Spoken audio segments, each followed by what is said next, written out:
Assalamualaikum warahmatullahi wabarakatuh. Tuan-tuan dan puan-puan yang dihormati lagi dikasihi sekalian, Alhamdulillah, saya diberikan satu lagi slot untuk bicara ilmu. Dan pada kali ini saya ingin berkongsi dengan tuan-tuan yang berkaitan dengan satu topik, iaitu bahagia. Apa itu bahagia? Ramai orang mendefinisikan bahagia ini adalah satu benda yang sangat relatif, yang tidak dapat digambarkan dengan perkataan. Namun kalau kita boleh katakan bahawa bahagia itu mungkin bagi setengah orang bermaksud suasana tenang, aman damai dan gembira. Dan mungkin juga bahagia itu adalah merupakan satu perasaan kesenangan hidup dan juga keberuntungan. Dan ada seorang ahli psikologi, pengkaji barat menyatakan bahawa, yang bernama Layat, menyatakan bahawa bahagia itu ialah sebagai feeling good, enjoying life, and wanting the feeling to be maintained. Maksudnya dia menyatakan bahawa bahagia itu ialah sebagai perasaan bagus dan dia enjoy the life, menikmati kehidupan, dan bagaimana ia ingin mengekalkan perasaan itu. Dan beberapa tahun ke belakang ini, mungkin 10 tahun yang lalu, soal bahagia ini sering diperkatakan oleh ahli-ahli ekonomi dan juga pembuat polisi-polisi seluruh dunia. Mereka bercakap tentang bahagia untuk bagaimana mereka merangka polisi yang boleh memberikan kebahagiaan kepada rakyat-rakyat bagi negara-negara mereka. Dan ia telah menjadi satu bidang yang multidisiplin, iaitu terutamanya dari psikologi dan ekonomi. Jadi mereka ni telah menjalankan kajian-kajian mengenai bagaimana untuk mencipta polisi-polisi yang boleh memberikan kebahagiaan. Dan dalam kajian-kajian ini mereka telah menerapkan ilmu-ilmu berkaitan dengan kaedah statistika dan juga teknik empirical dalam mengkaji apa itu bahagia dan bagaimana mereka boleh membuat polisi-polisi yang memberikan kebahagiaan kepada rakyat-rakyat negara mereka. Jadi tuan-tuan dan puan-puan, kalau kita tanya diri kita sendiri, pada hari ini, adakah kita rasa kita ini sudah bahagia? Adakah kita rasa kita ini sangat bahagia? Adakah kita rasa kita rasa tidak bahagia? Ataupun kita rasa tak ada maka langsung kebahagiaan dalam hidup kita? Jadi tuan-tuan dan puan-puan, itu kita kena tanya diri kita lah. Sejauh mana kita ni berada dalam situasi di mana? Lebih-lebih lagi dalam keadaan norma baharu ini, adakah ia memberi kekesan kepada kehidupan kita, kehidupan keluarga kita dan juga kehidupan organisasi kita? Jadi sudah semestinya lah norma baharu ini memberikan satu impak yang sangat besar kerana ia bersifat sangat drastik, perubahannya sangat drastik. Jadi mungkin dengan situasi yang baharu ini, mungkin ada orang yang rasa bahagia, ada orang yang rasa tidak bahagia, mungkin ada orang yang sangat tertekan dan sebagainya. Jadi tuan-tuan dan puan-puan, walaupun siapa kita ini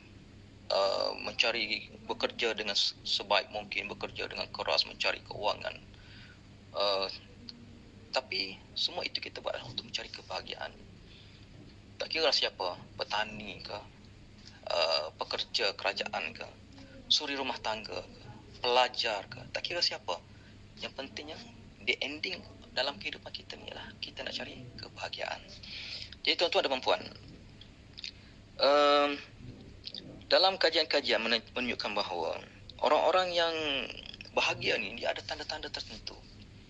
Yang paling jelas sekali ialah orang ini dia bahagia bila dia merasakan bahawa dia ini boleh melihat dunia ini sebagai tempat yang selamat, mudah membuat keputusan, mudah bekerja sama, lebih sihat, bertenaga dan puas dengan kehidupan dia. Ini adalah merupakan kajian yang dibuat menyatakan bahawa individu yang bahagia ni dia melihat dunia ini sebagai tempat yang selamat, jadi mudah buat keputusan, tidak ada satu tekanan, lepas tu mudah bekerja sama, lebih sihat, bertenaga dan puas dengan kehidupan. Dan kebahagiaan ini juga akan memberikan satu mood yang ceria dalam kehidupan. Dan bila mood ceria ini ada dalam kehidupan mereka, mereka akan menjadi lebih, pemikiran mereka lebih terbuka, lebih kreatif dalam perhubungan dan dapat membina imagekan diri yang positif dan mempunyai satu harapan terhadap masa depan yang lebih meyakinkan. Ini merupakan tanda-tanda orang yang mempunyai kebahagiaan. Dan tanda yang paling penting juga ialah bagi orang yang bahagia ni, tanda yang paling kita boleh tengok ialah orang yang bahagia ni ialah dia suka untuk menolong orang lain. Penemuan pakar-pakar psikologi mendapati bahawa apabila kita ni bahagia, keinginan kita untuk membantu orang lain akan bertambah. Kajian juga menunjukkan bahawa orang yang bahagia ini dia akan menjadi lebih pemurah dan dia akan suka membuat kerja-kerja amal. Itulah tanda-tanda orang yang bahagia. Jadi tuan-tuan dan puan-puan, dalam kita nak membina kebahagiaan dalam hidup kita ini, dia ada beberapa kunci dia. Baik, yang pertama ialah kunci di sini yang ingin saya berkongsi dengan tuan-tuan ialah untuk bahagia ni, pertama ialah kita mesti mempertingkatkan kerohanian kita lah. Banyak kajian secara ilmiah, tak kira sama ada kajian barat ataupun kajian Islam itu sendiri, menyatakan bahawa orang yang mana mempunyai kerohanian, aspek ketuhanan, aspek keagamaan yang tinggi dalam diri dia, yang kuat dalam diri dia, maka mereka ini akan lebih mempunyai rasa bahagia. Kerana sebab apa? Sebab mereka ada lebih banyak emosi positif berbanding emosi negatif. Jadi orang-orang yang mana tingkat kerohanian dia ni tinggi, dia mempunyai hubungan yang baik dengan pencipta dia, maka mereka akan rasa lebih bahagia. Itu yang pertama. Dan yang kedua ialah tuan-tuan, kunci-kunci kebahagiaan ni, yang kedua ialah merasa bersyukur, merasa syukur dengan apa yang ada. Dari segi kesihatannya, dari segi panca inderanya, dari segi anak-anaknya, dari segi keluarganya, dari segi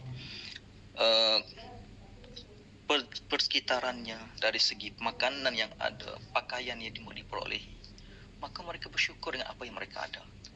Bila meletakkan rasa syukur yang tinggi dalam diri, maka kita akan rasa bahagia. Sebab apa? Sebab bila kita rasa syukur dengan apa yang kita ada, so kita tidak akan membandingkan apa yang kita ada dengan orang lain ada. Sebab apa? Sebab kita menikmati apa yang kita ada.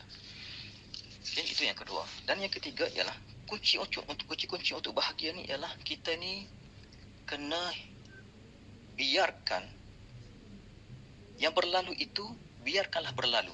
Maksudnya di sini ialah peristiwa-peristiwa lepas yang berlaku dalam hidup kita, kita mesti biarkan ianya berlalu. Dan jangan jadikan ia sebagai satu benda yang kita sentiasa bawa dalam hidup kita. Lebih-lebih lagi kalau benda-benda yang berlalu itu berkaitan dengan peristiwa-peristiwa yang sedih, yang menyayak hati, yang mendukacitakan kita, maka kita kena buang dia.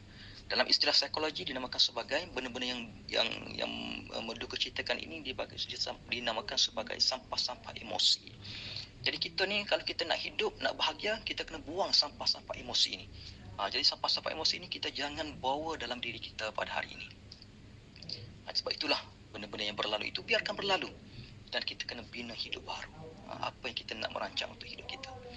Dan yang terus-terusnya tuan-tuan dan perempuan, kita kena hidup untuk bahagia ni, kunci kebahagiaan ni, kita hidup untuk hari ini. Kita hidup untuk hari ini. Kita menikmati apa yang kita ada pada hari ini. Sebab ada dua jenis manusia yang sentiasa hidup dalam kegelisahan, iaitu yang pertama, hidup pada masa lampau, dan yang kedua, hidup untuk masa akan datang. Jadi orang ni berfikir, dia fikir saja tentang masa lalu dia, dan dia fikir saja masa depan dia, dan dia tak fikir tentang apa yang dia ada pada hari ini. Sebab itulah untuk kita ni rasa bahagia dalam hidup kita, kita cuba tengok here and now, apa yang kita ada sekarang, dan nikmatilah ia. Kita tak perlu fikir dah apa yang berlaku sebelum ini, dan jangan terlalu memikirkan untuk masa akan datang. Mungkin perancangan perlu kita buat, tetapi jangan terlalu memikirkan. Sebab apa? Sebab bila kita terlalu memikirkan, kita akan melupakan apa yang kita ada pada hari ini. Dan seterusnya tuan-tuan, untuk rasa bahagia ni, kita kena faham bahawa kita perlu sentiasa mencari jalan untuk kita berbuat baik. Berbuat baik. Carilah tuan-tuan peluang yang ada di sekeliling kita, yang kita ada, yang mampu untuk berikan kebaikan kepada, tak kiralah kepada siapa saja, kepada diri kita, kepada kebaikan yang boleh kita buat kepada kawan keluarga kita, dan juga kepada organisasi kita, ataupun kepada siapa saja, kepada masyarakat kita dan sebagainya. Cari peluang untuk berbuat baik. Sebab apa? Sebab bila kita berbuat baik, kita akan rasa kebahagiaan itu. Sebab apa? Sebab memang kajian menyatakan bahawa banyak yang telah dibuktikan bahawa orang yang membuat baik ni, mereka akan rasa bahagia. dan ia akan memberikan satu nilai tambah yang sangat besar dalam kehidupan kita. Dan yang terakhir sekali tuan-tuan dan puan, untuk rasa bahagia ni ialah kita kena ada sedikit perasaan ataupun keinginan kita untuk kita sentiasa memuhasabah diri dan kita mengimprovekan diri kita. Kita kena sentiasa menambah baik diri kita ini daripada benda yang kurang baik kepada yang lebih baik. Kena muhasabah diri. Jadi tuan-tuan dan puan, itu sajalah perkongsian saya pada kali ini, dan tuan-tuan carilah kebahagiaan itu dalam hidup kita supaya kita rasa bahagia dan kita boleh membahagiakan. Sekian, wabillahi taufiq wal hidayah. Wassalamualaikum warahmatullahi wabarakatuh.